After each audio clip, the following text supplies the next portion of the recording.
Live. We have 4 simple rules. Number 1, we don't discuss politics, ever. Number 2, this is not a religious channel, and while you might hear people say, God bless you, or I'm going to pray for you, or I wouldn't have gotten through this without my faith, that's fine. What's not fine is to say, my God is better than your God, or here's why you're not getting into heaven. It's not going to fly. Number 3, we believe wholeheartedly if you can't control your tongue, then you can't control your life. So while on board, there's not going to be any cursing in the live chat, period. And number 4, there is no room for mean people on the Lifeboat. Because we discuss very sensitive things from people's past in our group setting, we got to protect those people.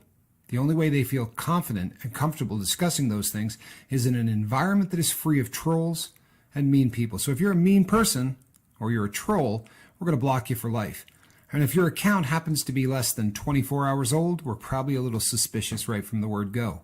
Why? Well, because there are people in this world who enjoy being cruel solely for the sake of being cruel. It's not going to fly here. But if you're here because you're trying to get sober and live your best life, then you might find that the Lifeboat is just that, a lifeboat. I'm Captain Tommy Scoville, and we will see you on deck.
Hello, everybody. I'm Captain Tommy Scoville, and you are on the Lifeboat. Yeah, starting a little late today, people, but you know what? I wanted to talk about that anyway. Got a couple of people that reached out to us, yesterday because I was picking my mom up at the airport. We started the feed about 30 minutes late, and there were people who seemed to like that as a concept.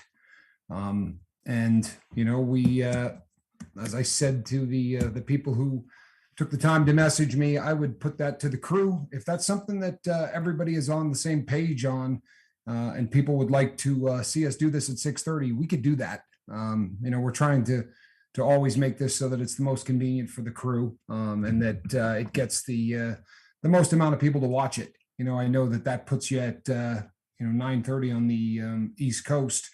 But if that's, you people let us know what you think. And if it's one of those situations where you're actually happier with us going live at 6:30, we will absolutely do that.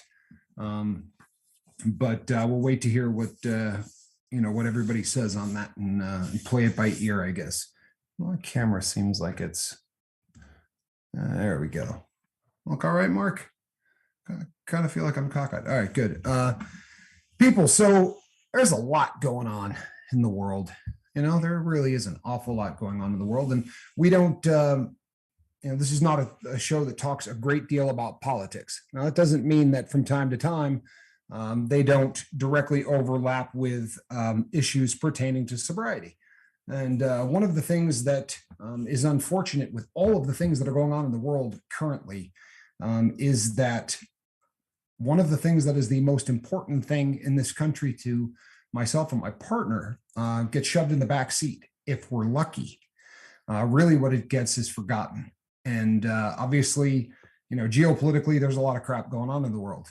North of the border, we've got the truckers who are doing their thing, and now that's about to start in the United States. So there's a lot of stuff still going on with the CMAF. And, then on top of that, our former nemesis seems to be rattling a sword quite loud on the other side of the world. And, it looks like War is imminent, and all of these things, unfortunately, take the biggest existential crisis facing this country today, and get the entire thing shoved so far into the back burner that people simply stop talking about it. And I realize that it's frightening when there are wars and rumors of wars. However, if you want to take a look at some hard math, the odds that what's going on in Russia is going to kill you is pretty slim. The odds that the opiate epidemic is going to kill you, that's the greatest chance of you dying between the ages of 18 and 45, right? And I was sitting today, and yet last night, Mark and I talked a little bit about the opiate crisis and nitazines and some of the things that we've discussed on here before, after the show, and it got me thinking. When was the last time that I went on a really good rant? Been a while since I really went off on a really good tangent concerning the fact that our government is doing absolutely nothing to protect the citizenry from the opiate crisis, the opiate epidemic. Now, here's the thing, people. The last time I went off on a good rant, or maybe it was the rant before, I don't remember, but one of my last rants, there were some people that reached out to me afterwards and said, you know what, it's not the government's responsibility to keep you from doing drugs. I agree with you. Don't let me misrepresent what I'm trying to say. We here at the Lifeboat don't believe that it is the government's responsibility to ensure that we don't do drugs. That's not at all why I go on these rants. The government does have a responsibility, however, to make sure that the drug superhighway coming into this country has toll booths, and a couple of speed bumps along the way. And currently, in this country, for the first time, as I've mentioned so many times before, this year, more fentanyl got busted coming into this country than did heroin. That's a problem, right? That really is a problem, and it's really a statement on what's going on, right? It's becoming cheaper for the cartels to crank out a synthetic than it is for them to simply grow and process tar heroin. And people processing tar heroin is not like making regular heroin. It is a fairly simple process.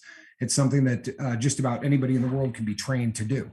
And in a country where poppies basically grow wild in huge fields, and the climate is absolutely perfect for poppy cultivation, the fact that it is now easier for people south of the border to crank out fentanyl and various forms of fentanyl and bring it across the border, the fact that that's easier than the farming should terrify everybody. It really should. And the fact that when you turn on a television set today, all anyone wants to talk about is war. That's it, right? I got news for you. We're at war, right? We've been at war for a hot minute. And so far in this war, we've lost over 700,000 Americans to this war. 700,000, right? And it's going to happen again tomorrow, and it's going to happen again the next day. And the crazy thing, people, is if you think just for a moment that this isn't a targeted attempt to undermine this country, well, then you're absolutely crazy. Let's talk again about who this is killing, right?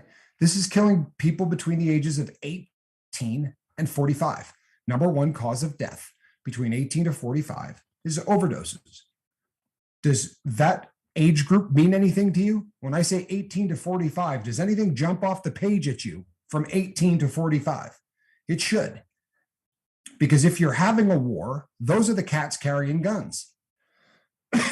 You understand? You're not having a whole lot of soldiers who are 46 to 80. All of those soldiers are going to be between the ages of 18 and 45. It seems odd to me that this isn't a far larger concern, right? It really should be. This should be rocking our country. We should be talking about this nonstop. Things should be done.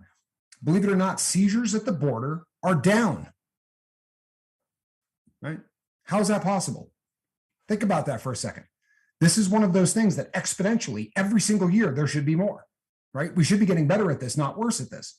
Now, the amount of fentanyl that's being caught at the border is through the roof. but seizures are down. What does that tell you? It tells you that they're bold as hell and that the size of the loads coming across the border are massive. And why would they start smuggling more fentanyl? Because once you get it across the border, you cut it, right? Obviously, they're not cutting this south of the border. So if you bring a kilo of fentanyl across the border, it's not a kilo of street dope. Does this make any sense? Right? By bringing raw product across the border, all of a sudden you can make it 100 times larger than it is. So when you start hearing about these huge busts and all of the massive amount of fentanyl that is getting caught at the border, multiply that by 100, because that's what would happen if this stuff hit the streets. And anybody in law enforcement, anybody that works, in customs, anybody that works anywhere, right? The Drug Enforcement Agency, the Federal Bureau of Investigation, street cops, anybody who was involved in this fight will tell you that they're not catching 4 or 5% of what's coming across the border. So when you start talking about these seizures and these big amounts this is nothing. This is nothing. There was a time in my life where I knew people who made a living bringing stuff across the Mexican border in a place called Nuevo Laredo, right, which is a border crossing in Texas. And the way they used to do it was they would find a kid and tell him, hey, all you got to do is drive this load across the border. You get to keep the truck. It's brand new, right? Brand new truck. And they load it up with dope, bunch of weed, maybe a little bit of cocaine, whatever. And then they would tip off the people at the border that poor kid was coming across the border. Yeah, they would get their guy caught. You know why? Because when that kid gets caught, they bring the dogs over to the car. They bring all of the officers over to the car. And in a border crossing like Nuevo Laredo, where there might be 25 or 30 guys working that, well, now all of them are working on one truck. And while that happens, they're driving load after load after load of dope right in behind them. People, the amount of stuff that is coming into this country, stuff that can kill you, should be really of a big concern to everybody in this country. Now, if you're new to the boat and you've never heard me go off on one of my really ugly rants, 125 houses in this country are going to empty of all of its occupants today. 125 houses, right? Look at your neighborhood. Count the number of houses on your street. I did this, honestly. Drove around the little community that I live in, and 125 houses would clean out this community. Everything gone, right? Like poof, gone. And that's going to happen the next day and the next day and the next day and the next day. And we're not doing squat about it. I'll be really honest, people. I say that this isn't a political show. The administration right now is doing nothing, right? This administration is doing squat. They suck. However, the last administration didn't do a whole lot either.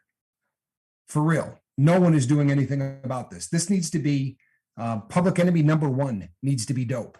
We're losing generations right now of potential because the greatest potential that we have in this country are human beings. The best natural resource we have as Americans are human beings. And the number of them that are dying, people, I know that this sounds harsh or whatever, but that's very often the lucky ones. You understand? The ones who aren't dying are living in a type of drug slavery that I don't even know, right? I never rode around addicted to fentanyl. God forbid, right? Heroin was bad enough.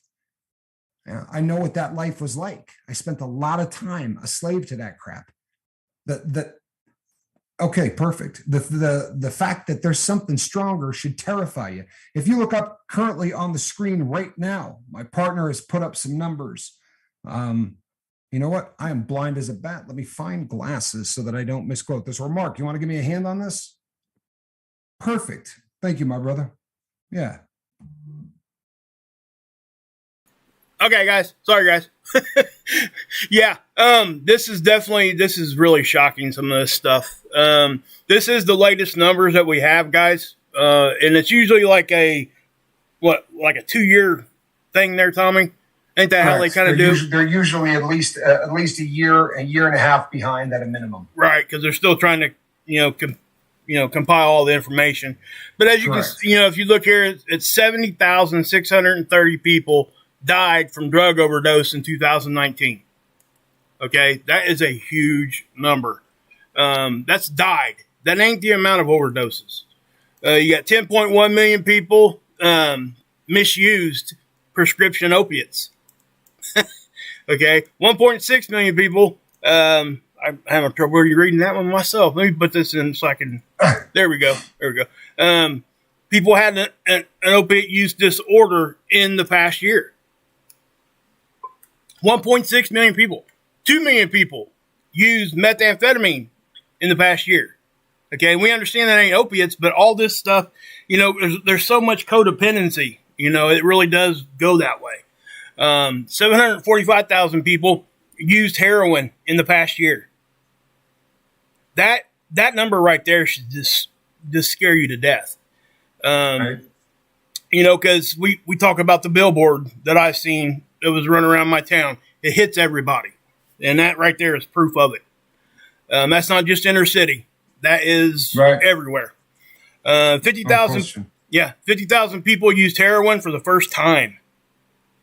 Okay, what does that speak to?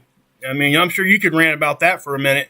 That speaks to no proactive nothing going on with our kids. I mean, that's what that is. And what we do have going on isn't working. 1.6 million people misused prescription pain relievers for the first time. 14, yeah, that's a big number too. These numbers floored me when I was looking at them. I mean, I knew they were high already, but every time you see these things, it does shock you a little bit. It does. There's no question. Then you got 14,480 deaths attributed to overdosing on heroin in a 12-month period ending in June of 2020. Okay? And just like Tommy was talking about a minute ago with the nitazines, that stuff's going to rise because that stuff is flying in now. They're now turning away heroin and going straight to fentanyl. They don't want the heroin now. It's seriously, that's what they're doing. And I don't see it ever always going all the way away, but that's what they're doing. Yeah. And it says 48,006 people deaths attributed to overdosing on synthetic opioids other than methadone. Okay. That's in a 12-month period. That's a year, guys. I mean, these are people's moms, dads, brothers, sisters, kids.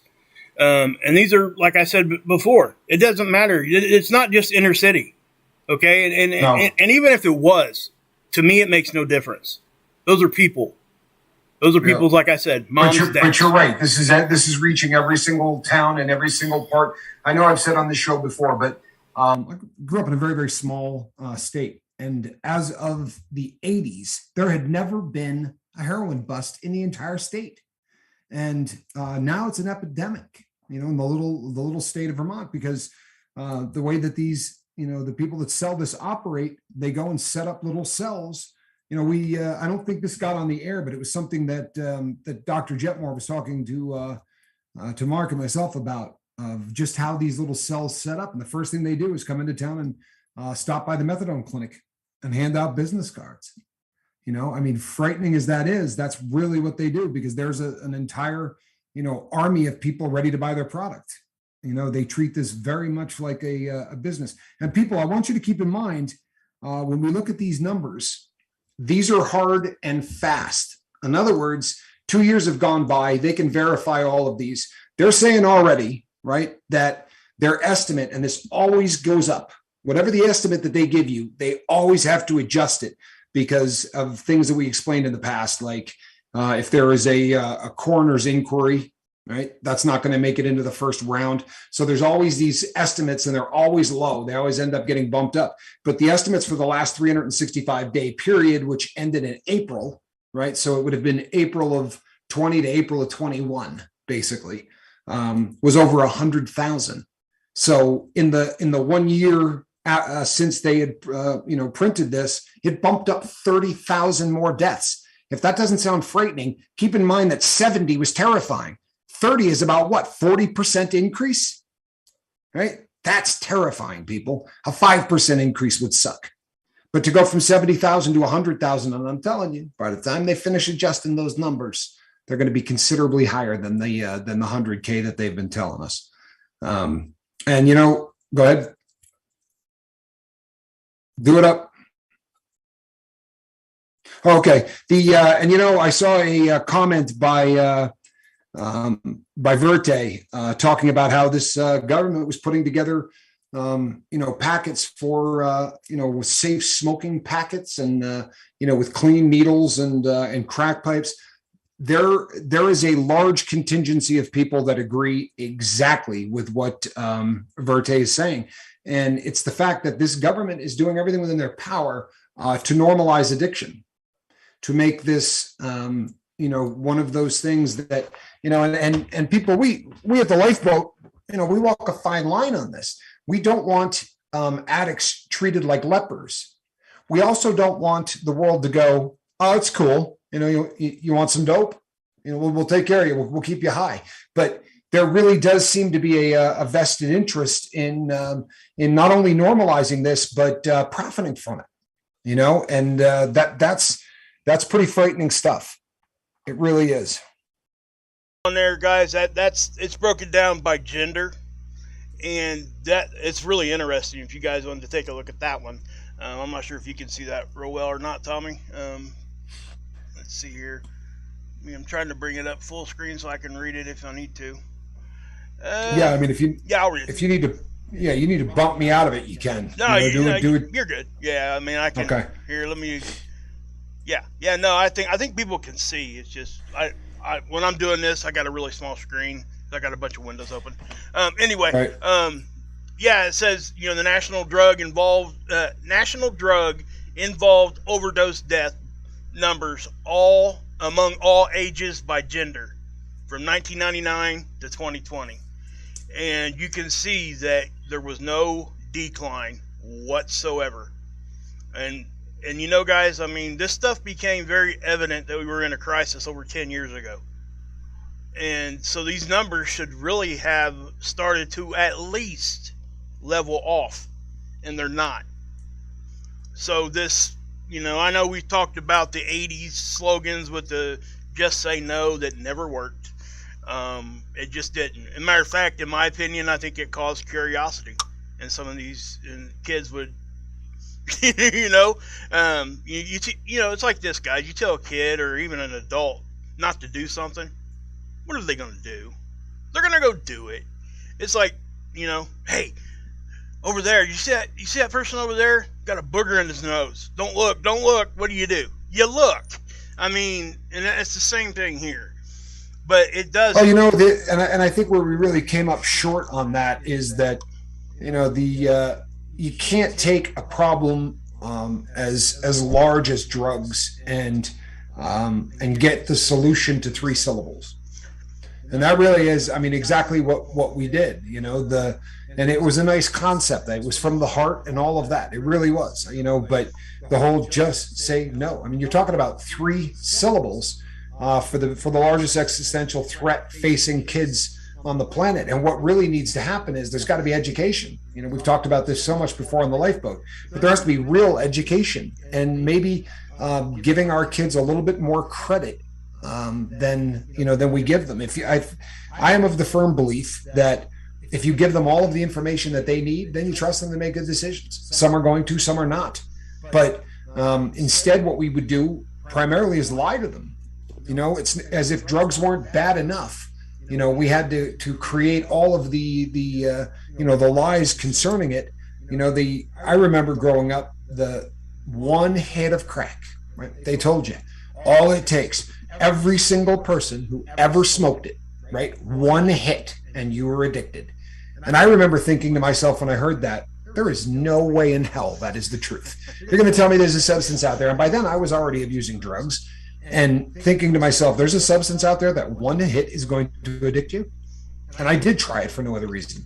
I mean, as crazy as that sounds, and I know it, hindsight, it sounds so stupid to say it out loud. But I remember thinking there's no way that's the truth. And the trouble in that is that once somebody realized that you're been lied to, then all credibility is gone. So when they started saying things like, 2 grams of pure cocaine can kill a person. Yeah, whatever. And one hit of crack will turn you into an addict. And if I smoke pot, I'm going to get, gynecomastia and develop boobs, because these were all of the things that they told us, and I believe that you don't lie to kids. You don't. Drugs are bad enough that if you tell them, the truth about them, that's plenty good enough. All you really have to do, especially for like teenage kids, to really get them to understand what we're talking about here is show them a before and after of somebody that was not on drugs, and then 10 years later, go look at them. That right there is shocking. Some of the images that we see, because what's it do? What I don't have no teeth.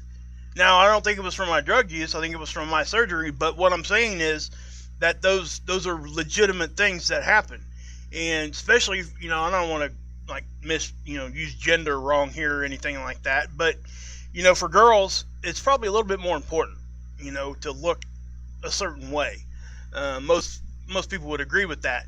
And when you see a woman that was 18 years old, just a beautiful knockdown, man, this woman had it all together, and 10 years later, at age 28, been on whatever drug she was on for 8 or 9 years, now you can't even recognize her because half her teeth are gone. She's got wrinkles, looking like she's 50 years old. And that's kind of what I'm saying. But yeah, so here's another graphic there, Tommy, if you want to take a look at that one, if you can see it. I can make it bigger too if you want me to. There's national drug overdose deaths. Yeah, I can't read it. But again, I probably ought to have my my glasses. Try this one. Just try this real quick. Okay. Can you see that? The good news is that is there a delay? Because I'm looking at the same thing. Oh, hold on. You're looking at the same thing? It's not this one big. It should be bigger, but maybe I'm doing something wrong. Yeah, there you go. That looks bigger.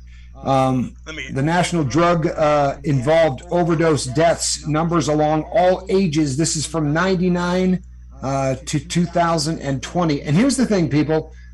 If by some chance you're looking at this and you do not, see exactly what's going on, the beautiful thing is you can go back and look at this, stop it, pause it. Yep. But these numbers are frightening, and it's like Mark said.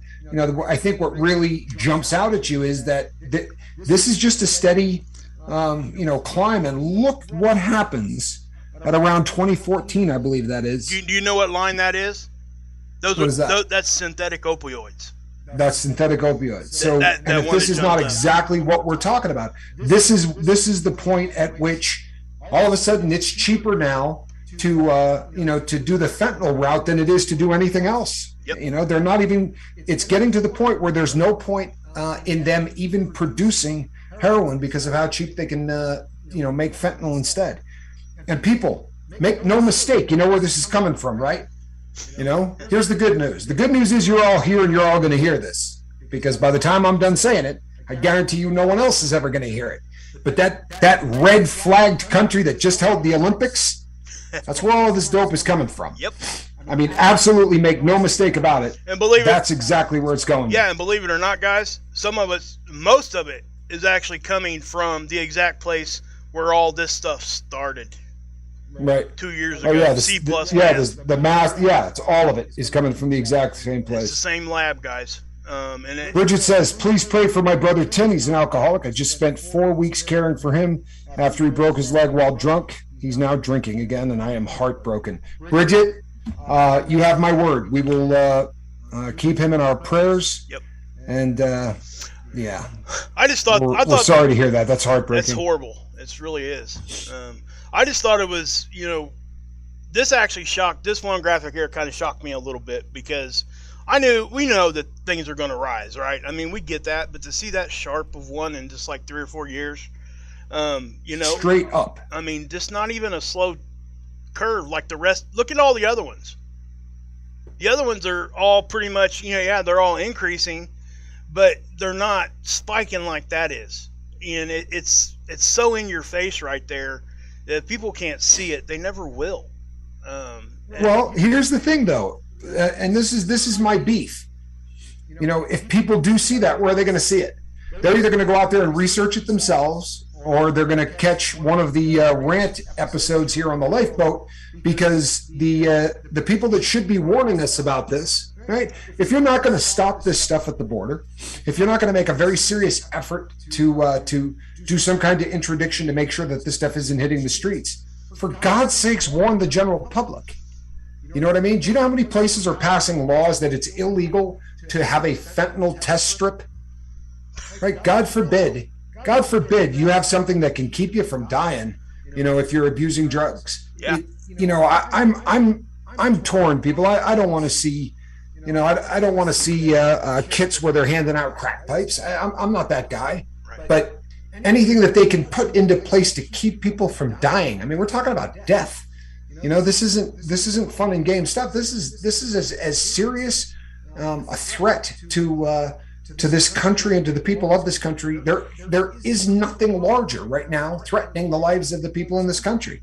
And boy, there's just not a whole lot being done. Well, think about it, guys. If you wanted to, I don't want to get into the whole political thing, but if you really wanted to take down another country and you had time to do it, what would you do? You would do something like this. You would take it down from the inside. And that's exactly what's happening. And I didn't even realize this till Tommy mentioned it to me yesterday. That's military age. All the overdose stuff is in the age frame when somebody would be serving in our military. And the numbers there are crazy too. I don't have them with me in front of me, but the numbers there as far as our military, that's nuts. It's nut stuff to look at.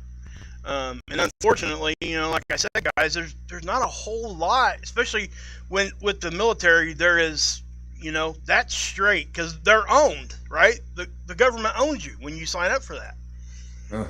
So you've got to, do what they ask you to do. And I think that there should be, and there are programs out there, guys. Don't get me wrong. I know that some of this stuff is getting addressed. I think Tommy would agree with that too, but it's not enough. It's just not enough. No, and it's always the knee-jerk reaction. It's always the stuff that they do after it's already too late, as opposed to doing any kind of interdiction before we get to that point. I got to chime in here real quick on Verte's comment because people listen to this. This is really a great comment.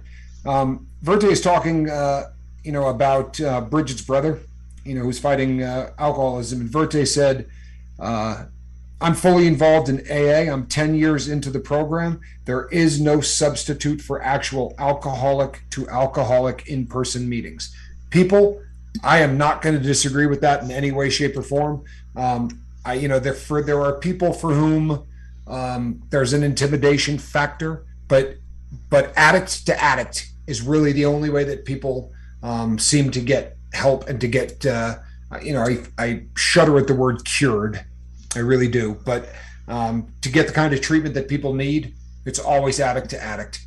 It's always how you're going to, to get, to the finish line is through other people that are successful, working the same program to support one another, because there's just a level of understanding there. There's a level of compassion there. And truthfully, Bridget, take that to heart.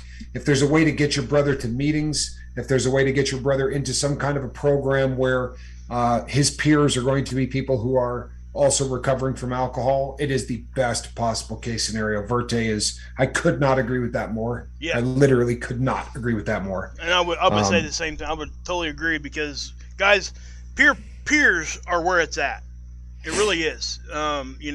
If you think about what gives you, we call it peer pressure when you're in school. Why is that such a big deal in school? Well, it's a big deal when you come out of school too. Because when you see your peers doing it and they're succeeding or failing, you get to see all that, and because you can relate to them that could be you, whether it's good or bad. Both of those could be good or bad. I mean, it is what it is. But peers, and it's like Tommy said so much, even with AA, the two guys that formed it, what did they do? You keep me sober, and I'll keep you sober. That's how they started that. It wasn't anything more than. It was that. It was those two just saying that because they know they couldn't do it on their own, by themselves. So, I just think it's a great thing. And yes, in person, anytime you can have physical contact is and I know what we do here, guys, is as close as you're ever going to get, unless you're standing in front of somebody. It really is. And to be frank with you guys, like my outpatient, medicated assisted treatment, we do it over Zoom. We don't go to a building anymore. And the reason why was because of C+ math. they're moving back into the live stuff, but it's, yeah. So what I'm saying is it's helpful either way, but the more you can get in front of somebody and actually physically see somebody with your eyes and give them a hug or whatever you need to do, shake their hand, that's so much more powerful than just, talking over a Zoom call or whatever. I do 100% agree with that. Great observation, Verte. I mean, honestly. So, yeah.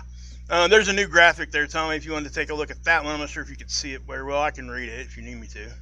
Yeah, that wouldn't be a bad idea. Okay. And let me just hit what Verte said here real quick. He said, this chat here is one level of this for people who are at a level of stability. But for someone who's in the hospital, there's got to be an advanced intervention at this point. I agree with you. I have always said, really from the word go that, what we do here in a perfect world, this is supplemental. You know what I mean? It really is. In a perfect world. Now, very rarely does anyone live in a perfect world. What's nice about this is that it's very accessible, and that the people have been at it long enough where they've really built some relationships. But again, the concept is always peer-to-peer, addict to addict. And in a perfect world, if the world were perfect, I think we'd all be in the same room right now. Yeah. I think that really would be, the best possible case scenario. And maybe someday when all of this crazy crap blows over, we'll do some kind of stuff where we can, cruise out and do a few lives in different places where we could try to get people together. Because in a perfect world, I would love to be in a room with all of you. But this is a pretty cool forum for what it is that we do. But yeah, if you're really at the point of intervention, yeah, you do need to be in a situation where there are people. However, asking for prayers right now, I don't think there's anything wrong with that. And we're more than happy to lend prayers, positive energy, and everything else that people here do. I feel strongly about that. I think something that we do offer here that doesn't necessarily get offered, at least at the beginning of treatment, anywhere you go, is the fact that you have almost instantaneous contact with somebody. Right. We answer our phones. We we check our emails. We read comments. Right. I mean, and that's what we do. And that's the whole purpose of us even doing this at all. It's so we can do those kinds of things to hopefully help people get to that. And we always say, and we don't just say this for disclaimer reasons. This is what we believe. You need to talk to your doctor. That is what you have to do. They are, as much knowledge as me and Tommy have gained throughout our process of whatever we went through, the doctors still have more knowledge than what we do. No question. And there's so much more they can offer that we can't as far as knowledge at this point. Now, we can be taught and we can learn, and that's why we do this. But, yeah, always, please. But I would, I really do think it's a great thing that, the peer-to-peer thing is just, it's key. Yeah. And a quick shout out to Christopher Cooper. If I could remember the name of the football team you were a fan of, I would give them a shout out as well. But it's good to see you back, Chris. Happy you're here. Always a pleasure to see our brother from the other side of the pond. Carol West. Good to have you. Good to have you here. Carol, good to see you as well. Yeah, I haven't seen Carol. Are you new, Carol, or am I missing something there? No, I don't remember seeing Carol here either, so we're happy you're here, Carol. Yep, happy you're here. Yeah, it's, guys, and again, I just ran into these graphics here about a half hour before we were going live. But I did think they were important enough for what we were going to be talking about to try to get these up here. Because, like, even this one here was it national overdose deaths involving any, what's that say? Any opioid at all. So that could be, synthetic. It could be made on the street. It could be whatever. Right. That's the numbers you're looking at right there. And what it's saying is, again, it breaks it down into male and female. And I always do find it interesting to see that typically when we're talking about negative statistics, usually the male species is a higher number. Right. And I do think it has a lot to do with, like, taking care of children. That's my opinion. Right. And there's a lot of other things too. But we tend to be more of the risk takers. Yeah. You know what though? The one area that you always seem, which came as a real shock to me when I first started researching stuff, but once the addiction has set in, it's actually considered twice as difficult or twice as less likely that an opiate addict gets clean if she's a female. You know, the statistics are literally twice. I mean, which it's because it's like 99 out of 100 or 98 out of 100, right? So, but it's still that still looks double as bad. But it's crazy. You think maybe that's because maybe the women are just a little bit more sensitive and they're passionate about things like that, or you know what? I had a doctor tell me that it has something to do with a different pH. Believe it or not, I have no idea if there's any truth to that. But I had a doctor who works in addiction who said to me, "No, it has to do with the pH balance of the body that makes it a more difficult process."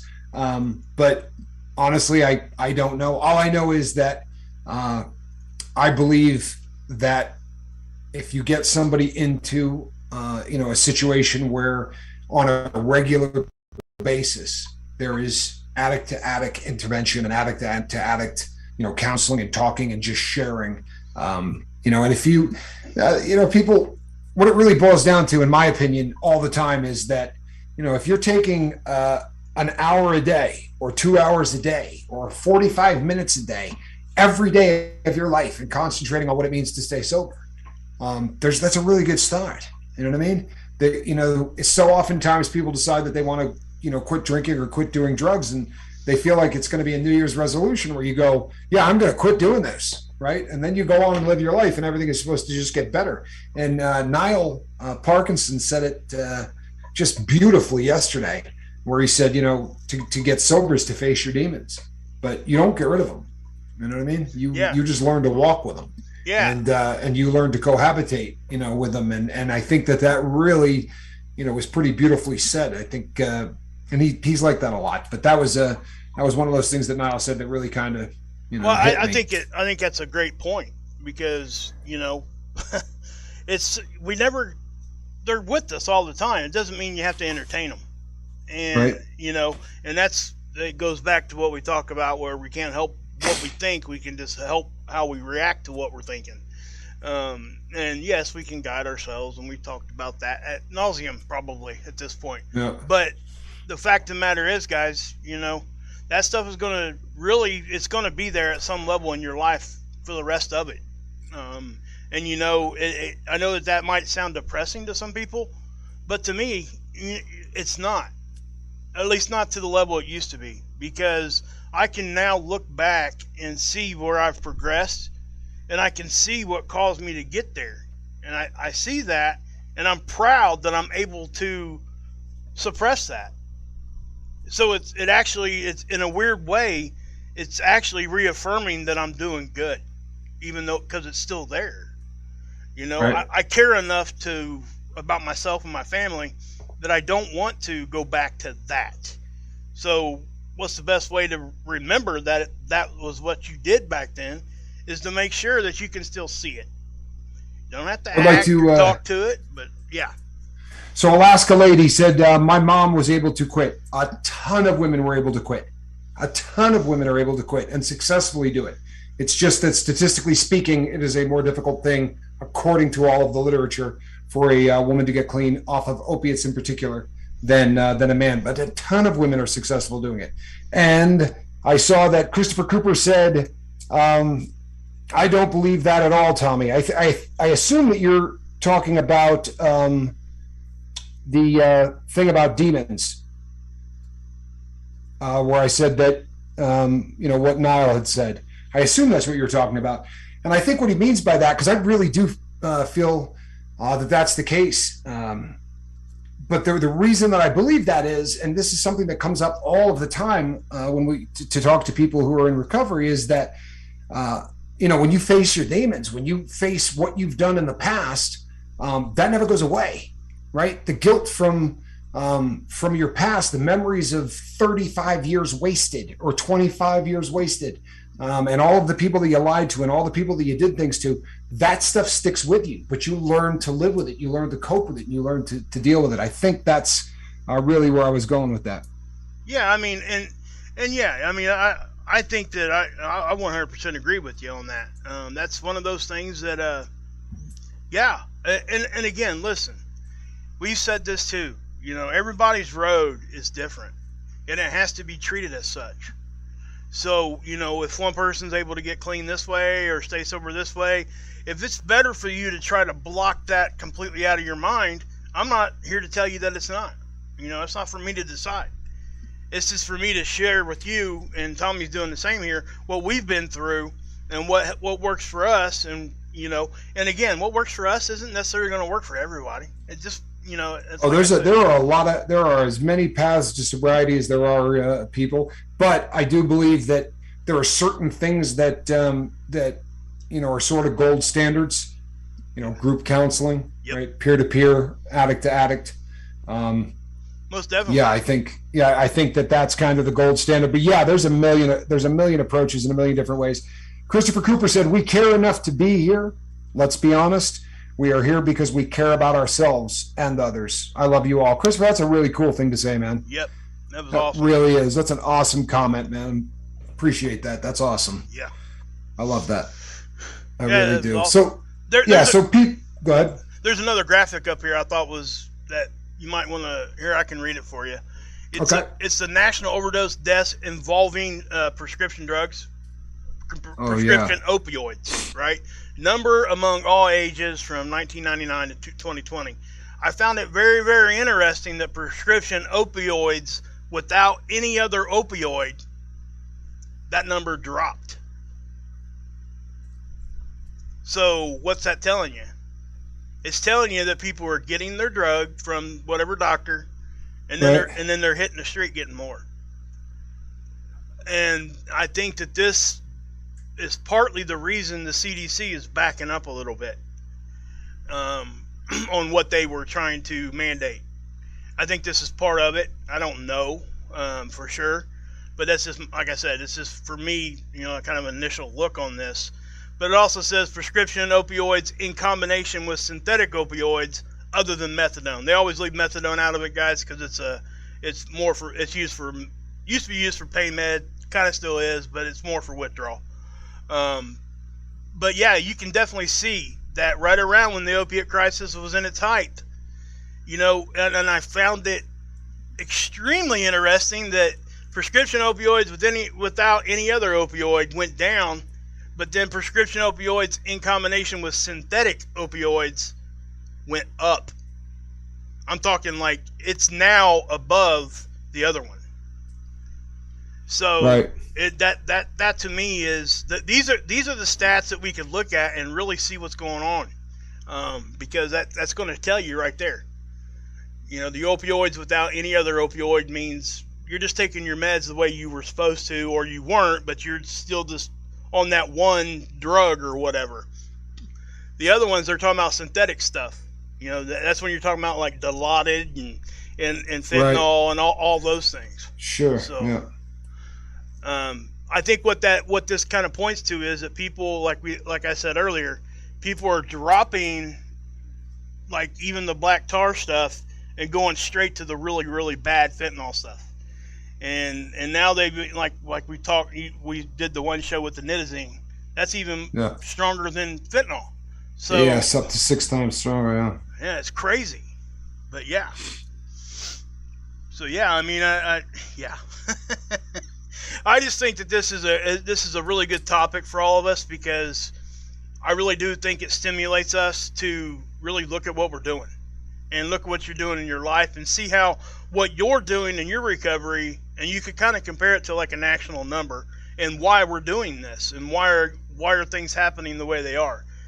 And I'm not going to get into any kind of discussion as whether or not these stats are correct or not. We have no other choice but to look at these and just take them for what they are, because there's no other way you're going to get any numbers at all. And that's just my opinion. But I ain't saying we got to just blindly trust. I'm just saying that the numbers I've seen don't look like suspect to me. They just really look like that's really what's going on.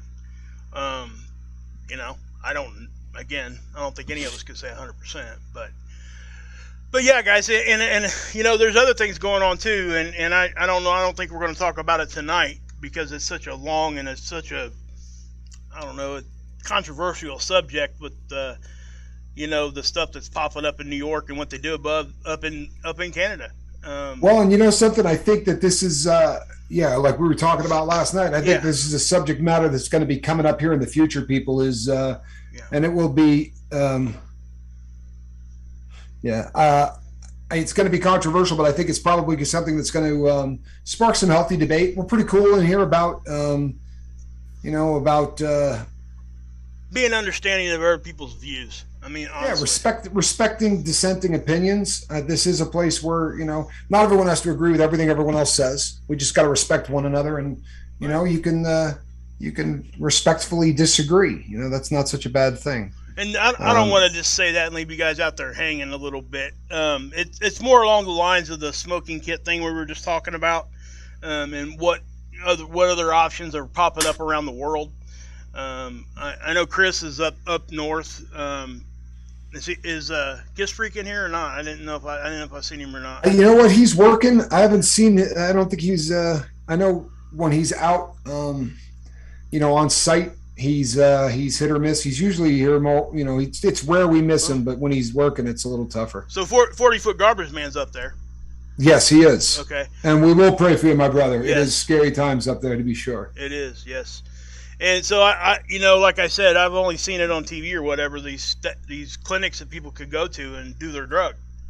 Yeah. They had one. They now have one in. It's just a pop-up thing they've done in New York City, or New York. I'm not sure if it's down in the city or not. I just know that there's been some issues around it, and obviously there's going to be. I mean, I get it, and but that is. I'm only saying that because we're not going to discuss it tonight. I just want to let you guys know that we will be discussing that in the future because I kind of touched on it there for a second, and that wouldn't be cool for me just to say that and then, hey, bye, guys. But, yeah, so we will be talking about that because there is a lot of conversation and there is a lot of controversy, and I do think at some level there can be a compromise. And I think that, yeah. So, anyway, just wanted to put that out there. Yeah, good call. And you know what? We are at the top of the hour. You know, there's a lot of good conversation tonight. Really was. So the chat was flying. It's always exciting to see that happen. Hey, for all of you here that are here for the first time, we really appreciate you. For those back, you know, who have been here before but we haven't seen in a while, it's good to see people back. Every once in a while, this is a subject we like to to go off on a bit of a rant on. And you know what? I didn't mention the boogeyman by name this time. It's going to be interesting to see whether or not they decide to, if they decide to bury this thing in the weeds because of the subject matter, because very often that tends to happen. But people, thank you so much for tuning in. We're going to be back tomorrow night. Same bat time, same bat channel. To all of you fighting the good fight, keep it up, man. Seriously, it's life is better when you're not a slave to a substance. I promise you that's the truth. Between now and the next time we see each other, reach out and try to save somebody. It's what we do. And of course, this here, that's a cat in a basket. Good night, everybody. Good night, guys.